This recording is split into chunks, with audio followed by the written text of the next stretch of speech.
Hi guys, welcome to Red Balloon Films, and we are here to talk about movies. Okay, we love talking about movies, and we create cartoons and a cartoon series called Little Bastards. So, if you are interested in cartoons or you also love talking movies, then please like and subscribe. Now, the topic of today is going to be a very controversial one. Okay, this is this is something that makes people scream and shout at each other and throw around all kinds of accusations. We're going to talk about what Eric Cartman describes in one of the funniest South Park episodes, the Pandaverse. Where he's like, let's put another chick in it, make it lame and gay. Come on, guys, just make it lame and gay. Put another chick in it, right? It's brilliant, but it's also masked in some truth, right? Now, I want to take on this topic of race swapping or gender swapping in movies, and not just kind of depict that it's always bad, right? But I want to just basically take it from the point of view of an artist and a creator, and come at it from that point of view, right? Um, I'll basically provide my position on what I think is best, right? And it's not always best, but what I think is best. And in the comments below, just tell me what your thoughts are. Now, I don't want to see accusations thrown at people in the comments. I want to have a proper discourse about this topic. It is a very controversial topic. And it's very hard to stay away from certain terms, but I don't want to see other people calling people racist or any of these kind of derogatory terms, right? It's that's a bit insane, right? I'm Irish. We in Ireland don't really have that kind of chip on our shoulder. We don't really care about race for the most part, right? In general, it seems to be in America over the last kind of decade, if not like longer, that diverse is becoming not diverse that divide is becoming more and more prominent. What I want to talk about is race swapping in movies. We're seeing it more and more. I want to show examples of where it's happened and whether or not it's a good thing. I want to show examples of where it hasn't happened, and I want to get your opinion on it. Now, in these examples that I show, there will be characters of all kind of races, genders, and creed. That part is not relevant. My take on this is that it's about artistic integrity. Okay, as an artist, I can say that creating something is difficult. Creating something that people love and adore is almost impossible. Creating something that people love and adore and then last through the ages of years and decades, that is a diamond in the rough, right? As you would hear in Aladdin, right? That is just gold dust. That's something that you could strive for your entire life, your entire career, and never achieve it. Now, when you actually do create something that's so amazing, that resonates with like just generations of people, then I just think it is fundamental that it's not changed. Now, I don't mean every creator cannot have artistic license with a property, okay? I mean, I could show you a picture of every single Superman we've seen in every comic, hundreds of it, thousands of comics of Superman. And he looks slightly different in all of them, right? You do have artistic license. But he always looks like Superman, and that's the point. Even when you look at the live adaptations of it with Christopher Reeves and Henry Cavill and Brandon Routh, and then of course now with Cornsweat, we see they resemble Superman. You know, people complain, oh, David Cornsweat is just a knockoff of Henry Cavill, and it's like, what do you mean? He looks like Henry Cavill because they both look like Superman. That's the point. They're portraying a character that has lived for nearly a century in the eye of generations, and all they're doing is trying to portray that character in the best way possible, and that starts with looking like the character, right? In my opinion, from an artistic point of view, there are two fundamental properties of a character: how they look and how they behave. And yes, you can have artistic license with them, but if you change how they look so drastically that they no longer resemble the character, that they're not recognizable straight off the bat, or you change their personality so much so that they're not recognizable, then they're not really that character anymore. And all you're doing is bastardizing them and living off their name because you need their name for money and promotion. So I'm coming at this from the point of view of artistic integrity, right? Yes, you can have license with a character, and of course if you're dealing with a multiverse of madness, all kinds of crazy stuff, just throw an MCU reference there. I got that reference, just throw out another reference there. But if you're dealing with a multiverse or multiple timelines or multiple dimensions of reality, then of course that artistic license becomes massive. You can do kind of what you want with that, right? We saw in Loki series there was a female Loki, a child Loki. Some Lokis look nothing like other Lokis. I think there was a crocodile Loki, right? So you do have that license dealing with that. But when you're dealing with just the character itself in a single reality, then you've got one job as a casting agent: cast someone who looks like the character. And then you've got one job as a writer, as a director: write that character as if they are who the audience would expect, right? You can't have, and again, this isn't excluding all multiverse, Red Sun iterations, etc., but you can't have Superman looking like me, right? Nothing to do with race. I'm white, but I'm 5'6". I'm bald, right? I'm 5'6" and bald, slightly overweight, right? You cannot cast me to play Superman. You just can't. It's not going to work. I look nothing like Superman. So again, it's just about having something that will resonate with an audience. Now I'm going to take people through a few examples. I'm going to look at what's really bad, what's really good, what really works, what really doesn't work. Maybe ask questions on why is it being done, right? And then also look at it from the other point of view. Play devil's advocate and look at, is it okay in certain circumstances? Possibly, yeah. But for me, it will always come back to just the artistic integrity, right? And again, it's not about race. This isn't about changing white people to black people, or redheads to black people, or black people to white people, or Asian people to white people, or Mexicans to, I don't know, Native American Indians. This is just about keeping a character looking somewhat similar to how an artist envisaged them to begin with. So let's take a little look at some examples of what it is I'm referring to. So this is all brought about recently by the new Astrid in the live action version of How to Train Your Dragon. And on the right here we see that's Astrid. Now on the left, I've heard a lot of people discussing whether it's the fact that she's not pale white, right? Because I do believe she has some white Scandinavian parents, right? But she's not pale white.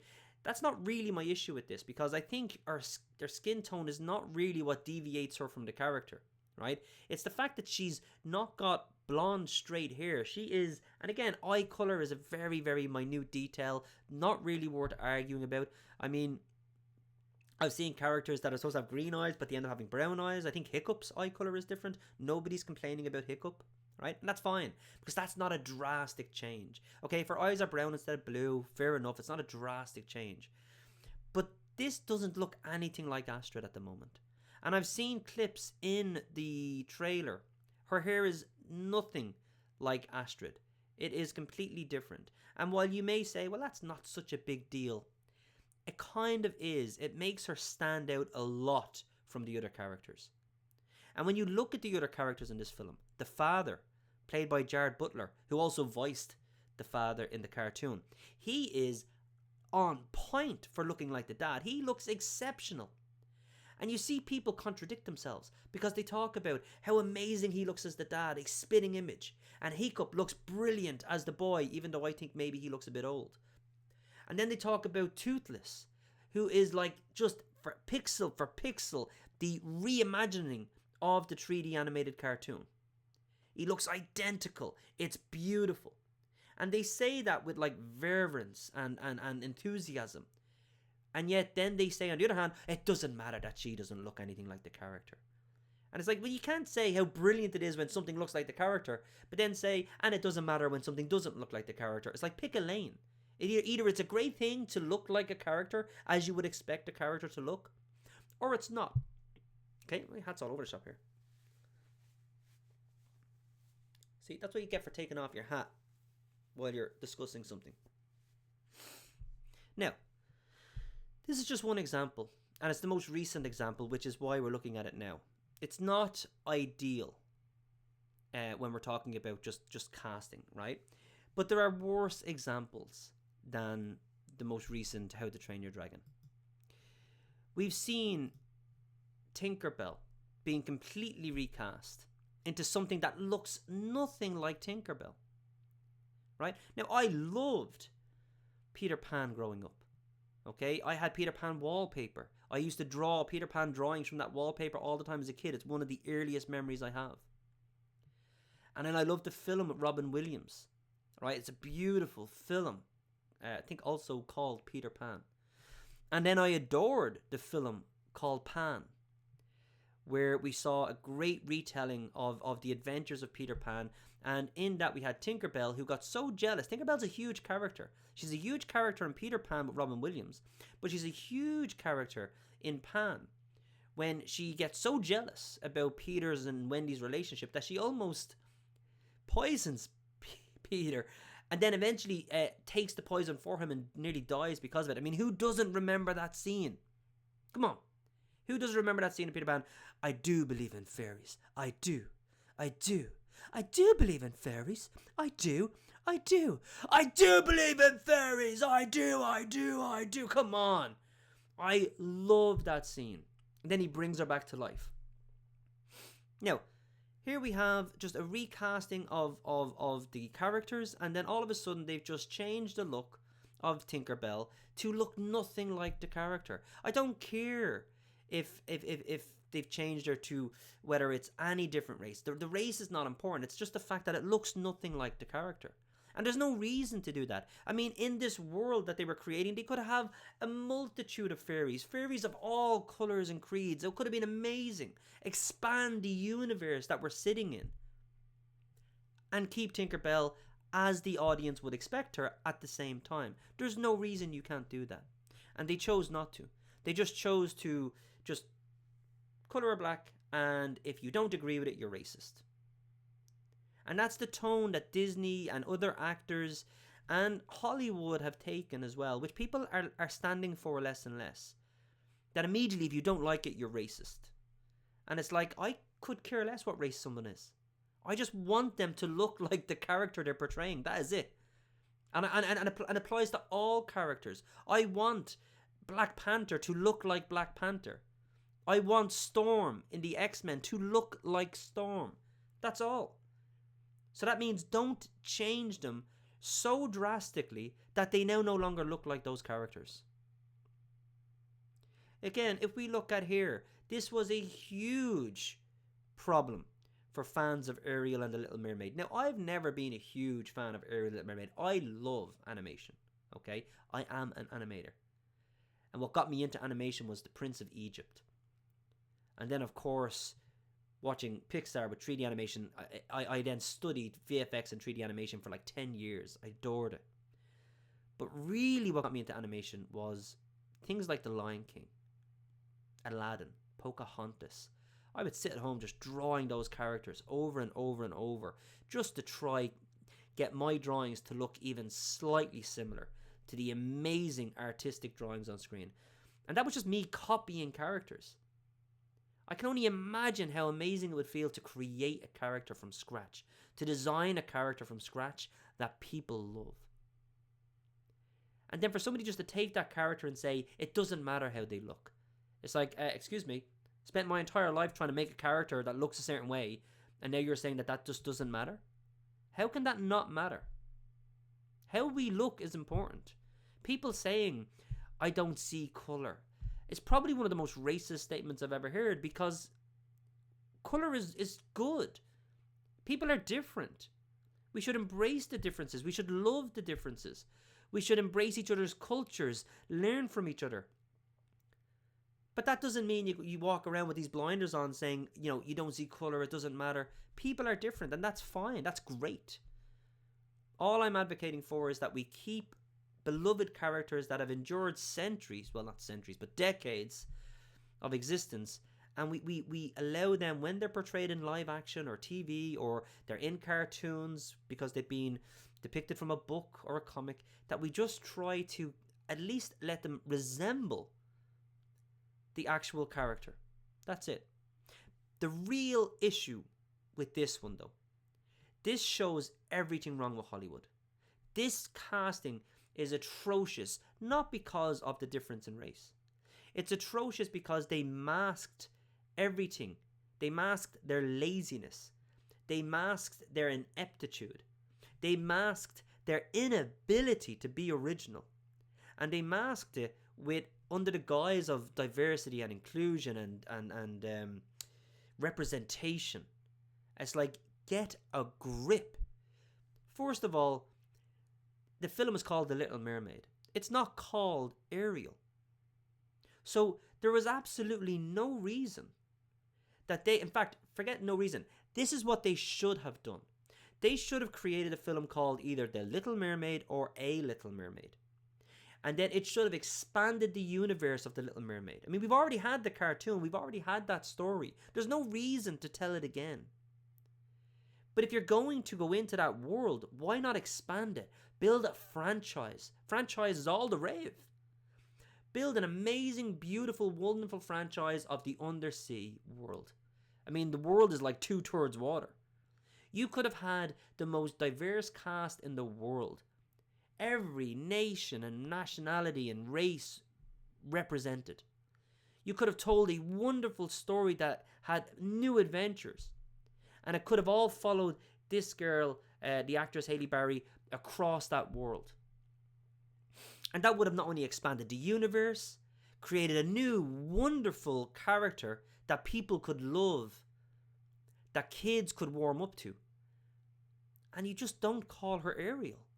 You could have even had Ariel in it. If you need the name, if you need that character to sell tickets, you could have had her in it. Imagine the last trailer of this new, wonderful telling of the mermaid, where she's lost, she's hurt. I'm talking about Halle Berry's character. She's lost, she's hurt, she needs help. And all of a sudden, this mermaid fin floats into the scene, and a little wisp of red hair trails in behind, and then it ends. Tell me that wouldn't have got audiences on board. Tell me that wouldn't have got audiences massively invested in, I want to see this.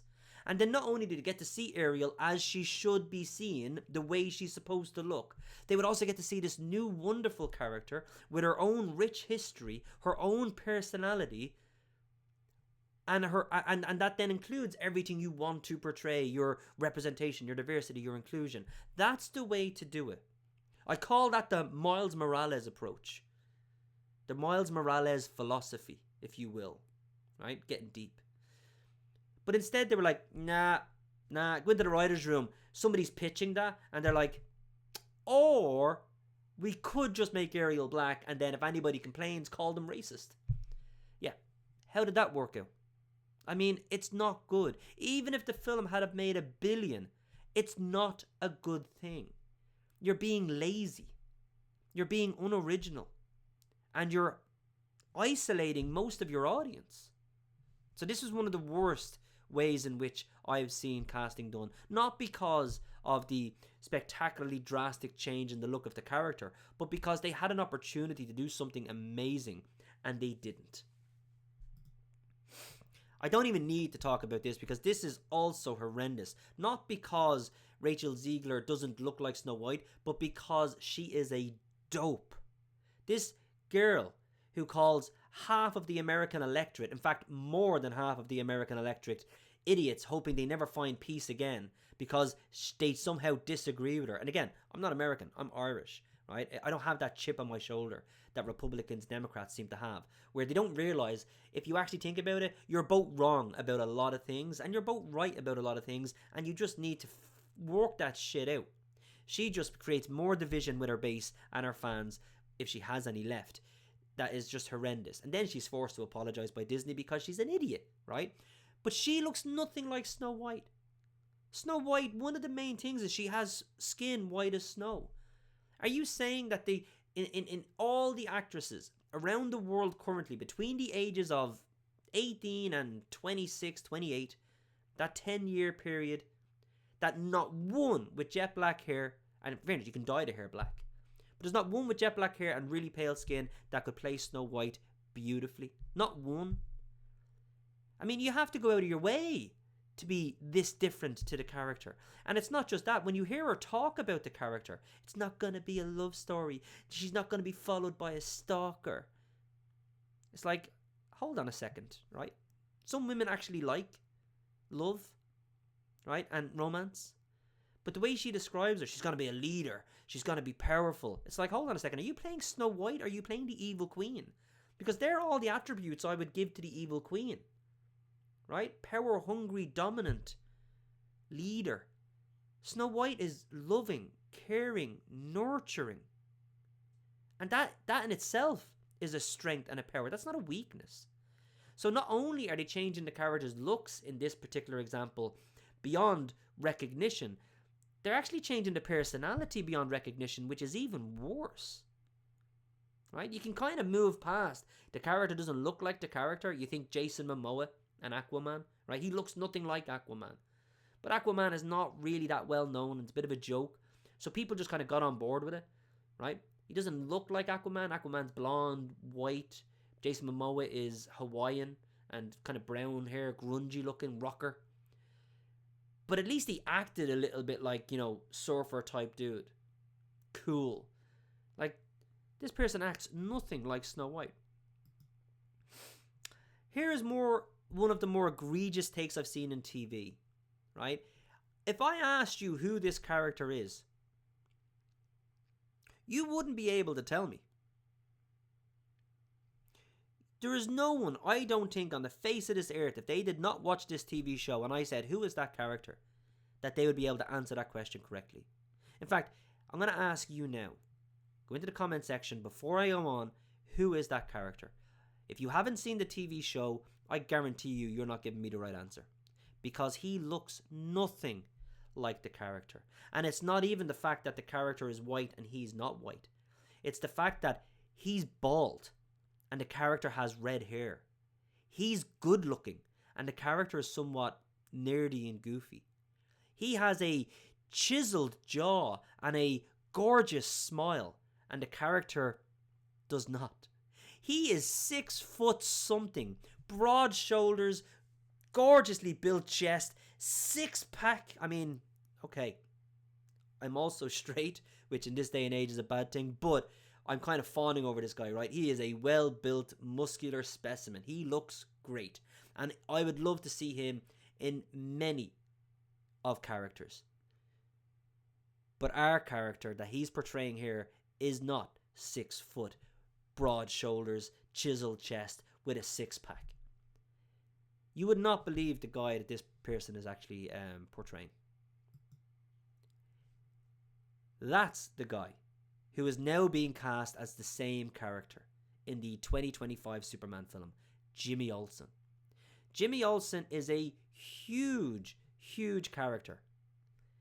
He is a redhead with freckles, nerdy type goofy geek who looks up to Superman with reverence, but he's also a best friend of Clark Kent. He is a huge character in the Superman DC universe. Has his own comics. I think Man of Steel made a massive misstep in not utilizing that character. And as you can see, between the two of these, he is a fantastic, fantastic casting. The smile alone just breathes. It just exudes Jimmy Olsen. It's like innocent, nerdy, friendly, loving. This guy is just like Like, he's just somebody, like, if you're a straight woman, you're like, I want to take him on a date. He is like just exuding confidence and charm. And that's not Jimmy Olsen. Jimmy Olsen has charm, but in a different way. That's a good casting. That's not a good casting. Good casting, because that's what Jimmy Olsen looks like. Now, as far as acting is concerned, our actor in the Superman 2025 film is actually a brilliant actor. I'm really looking forward to seeing him in the role, especially with James Gunn writing it. It'll be interesting to see how he is portrayed. Now, that 70s show was a great show in the 70s. And I have no issues with this. We have Fez, he's like the token exchange student, and they play on that.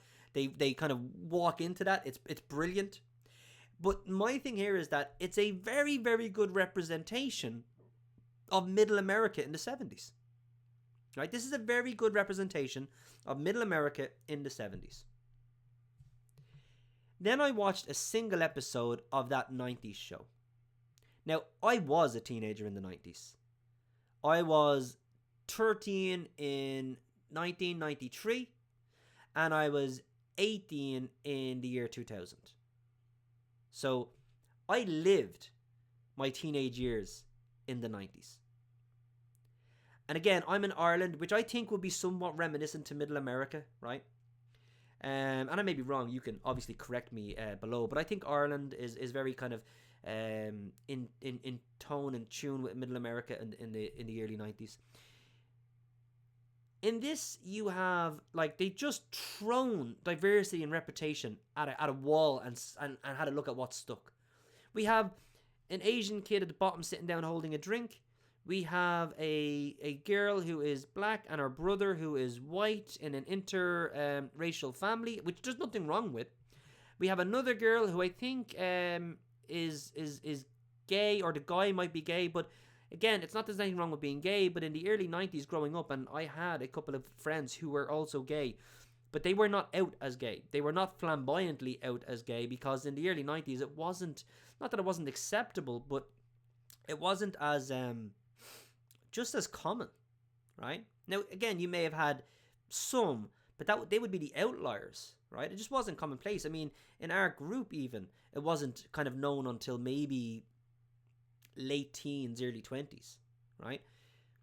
But here we have all of it. Like, if you're going to have a gay person within the group, like we had Fez in that 70s show, perfect. No problems. That's great. That's brilliant. Love it.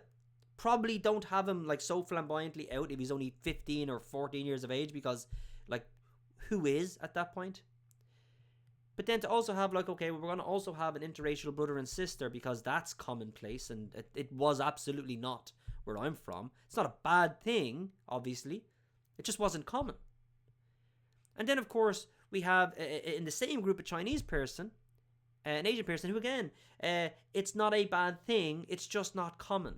Now, in the early 90s, my group of friends, they looked nothing like this. And I guarantee you, unless you are a spectacular outlier here, unless you are a spectacular, unique group of people, yours probably wasn't either. Now, today, that would probably be very representative of a group of friends. Absolutely. And if you're going to make that 2000s show, or that 20s show, which would be kind of funny, because it'd be like, people would think 20s, look, when you're going back to like 1920, it's like actually 2020. Then that would be an ideal cast and representation of what a group of friends would look like. But this is the 90s, middle America. You could get 100 different groups of friends, and I guarantee you'd be lucky to find one that is this diverse. And I don't care that it's diverse. I wanted to watch it, but I couldn't relate to it. I couldn't look at this and go, yeah, that's a fairly on point depiction of 1990s middle America. It's just like, what is it you're trying to achieve? Are you trying to tell a story of what something is like as a kid and write great stories? Or are you trying to just force something into place that doesn't quite fit? And I think it's the latter for this show, which I then never went on to watch. The Miles Morales approach is what every studio, every Hollywood studio, every comic book every single creator alive today, this is what you should be doing. This is diversity. This is inclusion. This is representation at its most ultimate form. This is perfection. You've got two approaches, The Little Mermaid and you've got Spider-Man. What did The Little Mermaid do that we talked about? They had an opportunity to create something new, unique, grow the universe itself, expand upon the original, bring in the original if it wanted, and broaden out a unique, new, original story. And they said, nah, let's just make the original one black, and anyone who complains, we'll call them racist. Here is Marvel's, and when I say Marvel, I mean their comic books, Marvel's and Sony's approach. They had a character, Spider-Man, and they wanted to have a more diverse character. So they said, let's create a new Spider-Man. Let's create a Spider-Man and we'll give him his own rich history. We'll give him his own personality. We'll give him his own unique childhood, upbringing and parents. We'll give him his own unique story in becoming Spider-Man. We'll call him Miles Morales. And every now and again, we might even pepper in Peter Parker, the original Spider-Man. Now, that is perfection. That gives everybody what they need. The alternative to that is to just say, nah, let's just make Peter Parker black. And if anyone complains, we'll call them racist. No, they did not do that. They took the creative, more difficult, harder approach, and they created a brand new, brilliant Spider-Man that everybody can love. Now, Peter Parker, Spider-Man 2 is still one of my favourite superhero films of all time. Adore it. But after watching Into the Spider-Verse and Across the Spider-Verse, and I can only imagine what will be an amazing finish of that trilogy, probably making it one of the best trilogies of all time, I actually like Miles Morales and those films better than the Spider-Man films with Peter Parker. And I don't look like Miles Morales. I don't think I could look further from Miles Morales. I don't need to look like Miles Morales to love that character. People shouldn't need to look like Peter Parker to love and adore that character. So there's no need to change them. I look nothing like Miles Morales. But I tell you what, he is probably my favourite Spider-Man right now, and he is definitely in my two favourite Spider-Man films, Into and Across the Spider-Verse. And if you've not seen them, guys, you got to watch them. It's amazing. That's how you do proper representation. That's how you do proper inclusion. We're going to look at other things. Great casting. He looks just like the character. How would people like it if they made him look nothing like that character? If they made him white? There would be uproar. People will make the argument, well, the story needs him to be black. It's about, like, you know, the African Americans, the cultural wars that have gone on. Like, he needs to be black. It's about the story, so you really can't deviate from that. It's like, yeah, you can. If you wanted to, you really could. You just change the story a little bit. But why would you? He looks fantastic as that character, and I would not want to see him changed. So if you're saying it's okay to change Ingrid, or it's okay to change Snow White, or The Little Mermaid, or Tinkerbell, or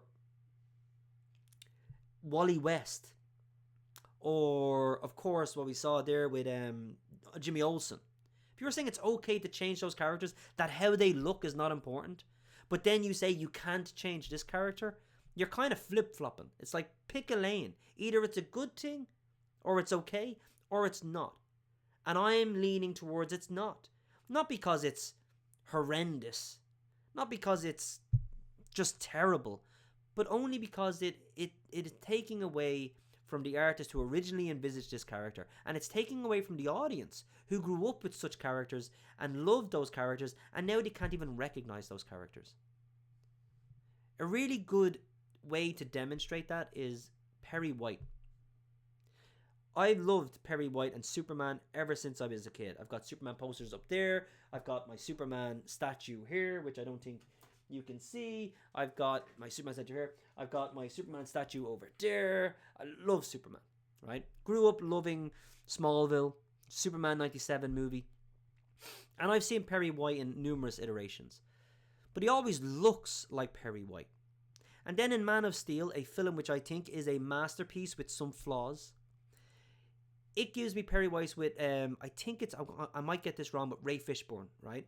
I don't know if the first name is correct. I'm not even sure if the second name is correct. But I think it's Ray Fishburne. Now, I love him as Morpheus in The Matrix. I love him in John Wick. I think he's an incredible actor. And I think he did a brilliant job as Perry White. But for the life of me, whenever I think Perry White, I don't see his face. It's not because he has a different colour face. It's just because he looks nothing like Perry White. If I see the 1978 Superman, that's Perry White. Even Superman Returns, where it's a much more demure and older kind of character, that looks a bit like Perry White, could have been better. And then, of course, you've got Smallville, which has a great Perry White in it, that tells a great story about Perry White over a few episodes.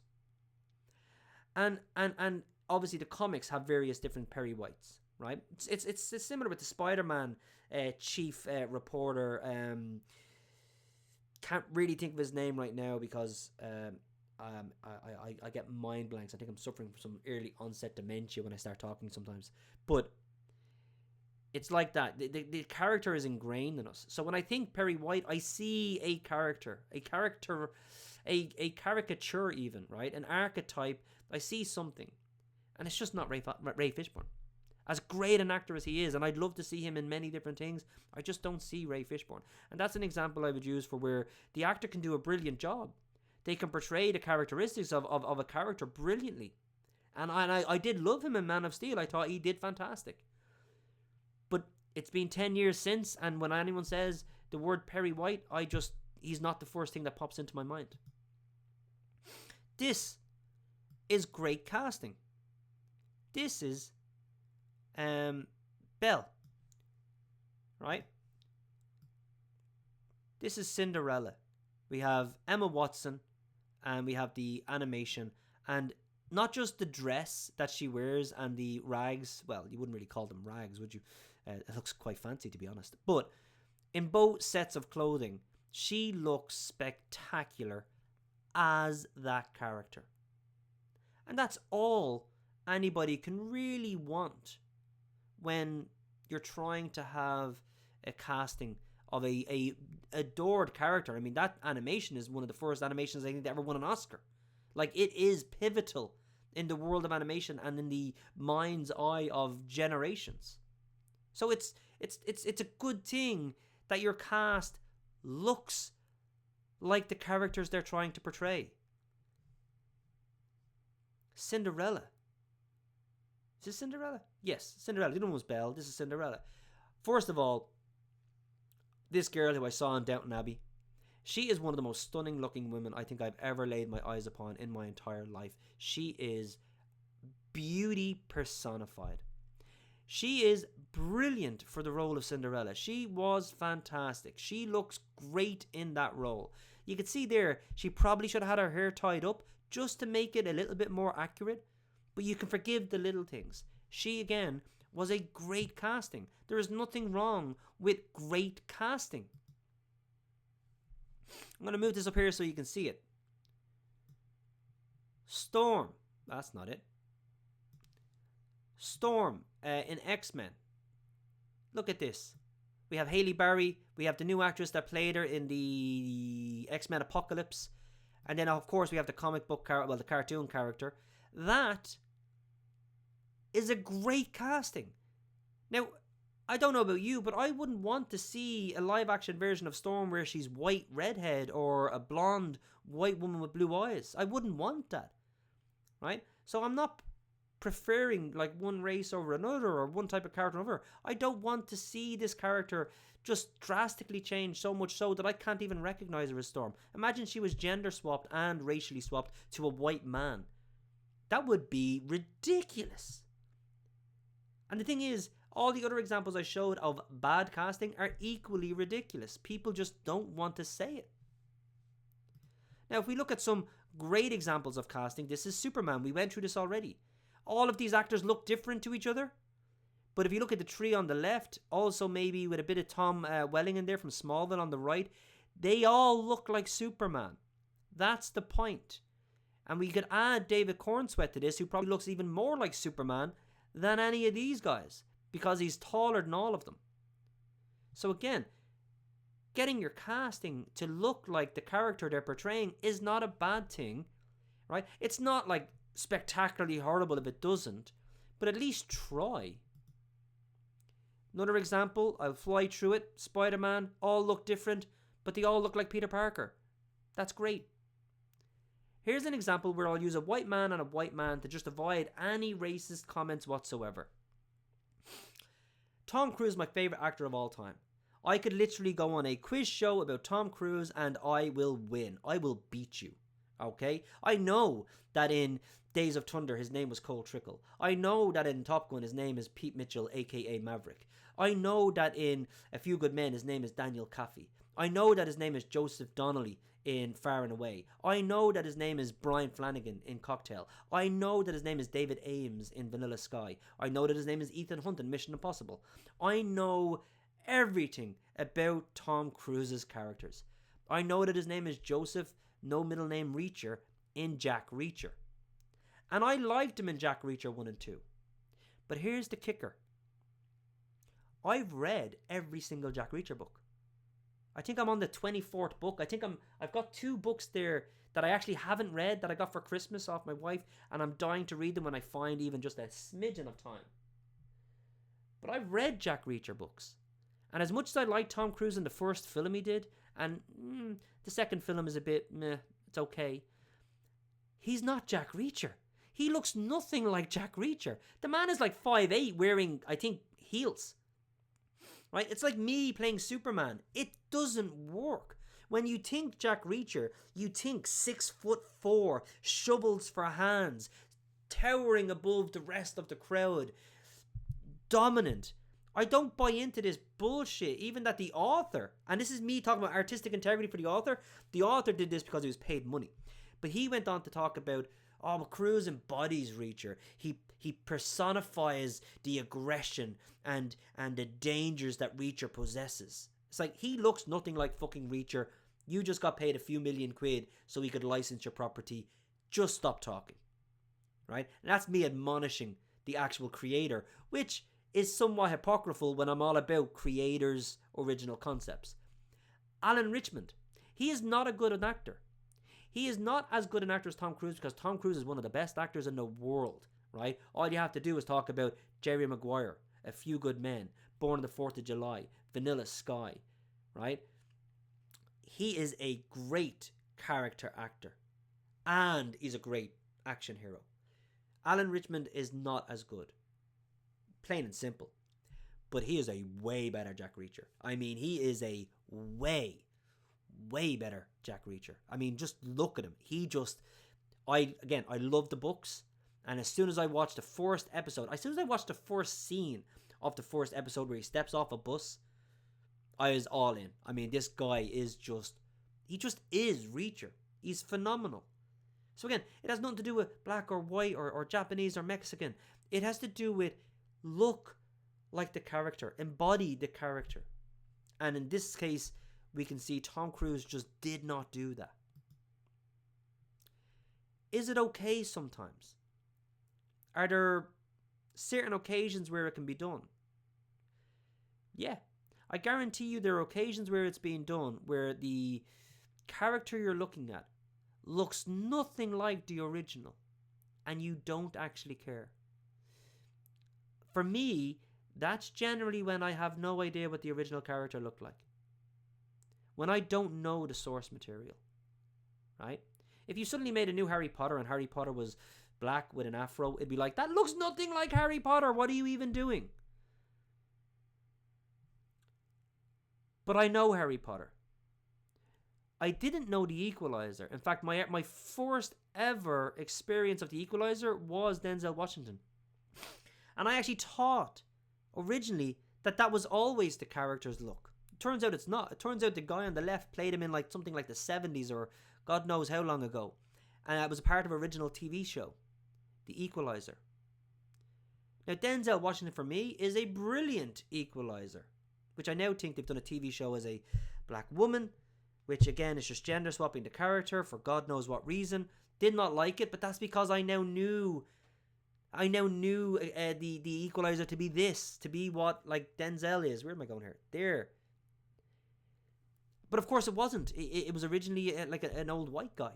And I never knew that. So maybe sometimes it's actually okay if you don't know the original source material. It's not famous. It's not like, adored and loved by the masses for decades and centuries.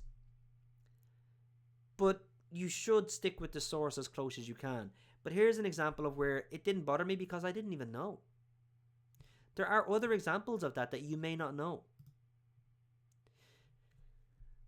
The Shawshank Redemption, one of the greatest films ever made.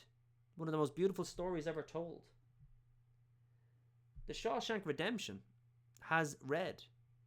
Do you know why he's called Red? And I found this out, I'm ashamed to say, months ago. Not years, months. His name is Red because in the book wrote by Stephen King, he's an Irish white redhead. And that's why they call him Red. Morgan Freeman is clearly not an Irish white redhead. But my very, very first experience of The Shawshank Redemption was this film. It wasn't the book by Stephen King. And even in the book by Stephen King, it was probably touched upon maybe once or twice about how he looked. And the rest of it is how he acted as a character. So it's not a comic book where you have a visual representation. It's not a cartoon where you have this visual representation. It's not a TV show where you have this visual representation. It was a novel where the visual aspect of it was maybe mentioned once or twice. So even to people who are avid Stephen King and Shawshank Redemption novel fans, probably didn't care. And again, my first introduction to the character was this. And he was phenomenal as Red. Brilliant, beautiful bromance between these two that we got to watch unfold. I mean, who didn't cry at that ending? I'm sorry, but if you didn't, you are heartless. That's a fact.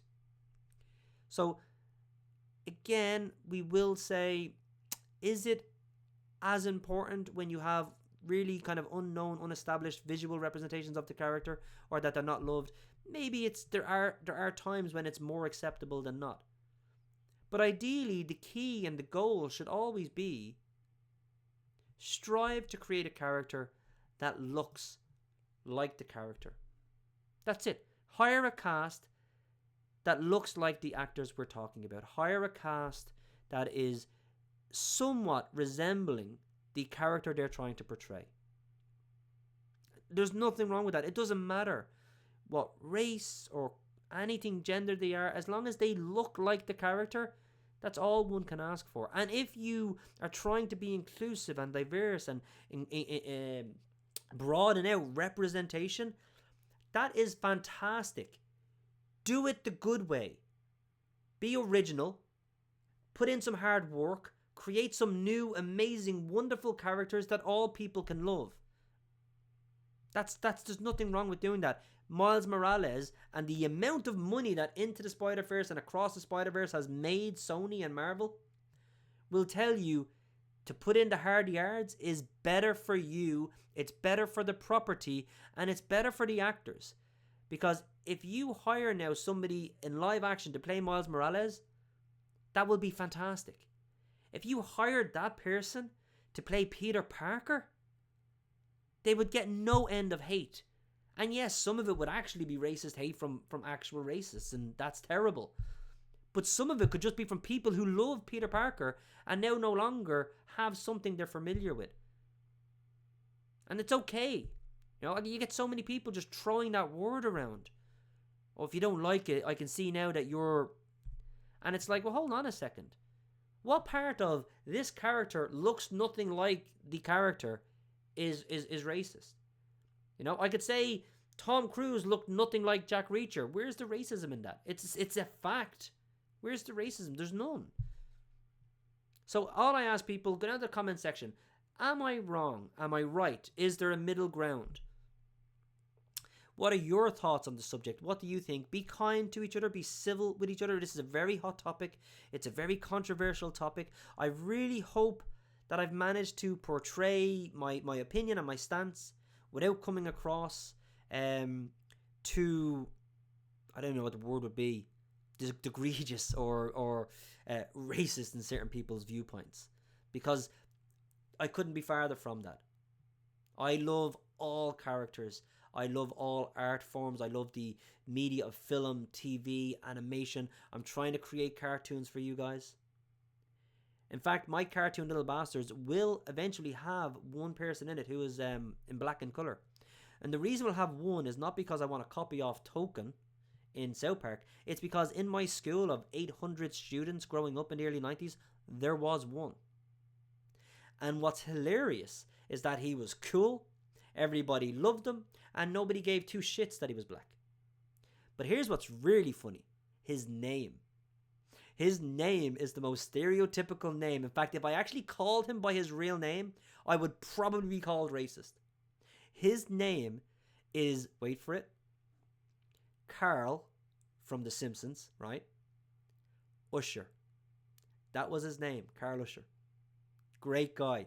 Everybody, I mean, he was a year or two above me. Great at football. I looked up to him. Everybody else looked up to him. Really cool guy. But his name was that. And if I actually called him that name, which I probably will, just because it's a great name, I'll probably get called out on it. And people won't believe me that that's his actual name. What do you want from me? So, that will be not me not providing representation in my cartoon. That's me trying to depict what life was like growing up in the early 90s for me in Ireland and my friends, who I'm sorry to say were all white. And that's not a bad thing. And if you have a cartoon that you want to create of all of your friends and they're all black, send me it. I will watch it. I will think it's amazing. It's perfectly fine. If I watch a samurai film made representing the samurai in their heyday of the 1800s or something, I would want to see Japanese characters. I don't like. Why would I want to see anything other than that? I don't need diversity in that sense. I want kind of a true representation of what it is I'm trying to watch. So guys, look, I thought it was a great video. Really, really hope I was able to explain things well. It just put my views across, but I'd really love to hear your views. I'd really like you to like and subscribe. Check out my Back to the Future video. I actually traveled back in time. Check it out. It's great. And some videos coming your way. I've got some other Back to the Future videos coming. I've got a Tom Cruise week where I'm going to talk about loads of different Tom Cruise things, like what was Tom Cruise's best film? What was Tom Cruise's best character? What was Tom Cruise's best villain? What was Tom Cruise's best sidekick? I'm going to have all of these little questions and debates over the next week that I hope you will watch and enjoy. They will be shorter than this, I guarantee you. This is a big topic, so hopefully you enjoyed it. I'll leave it there, guys. Thank you for watching Red Balloon, and I'll see you soon.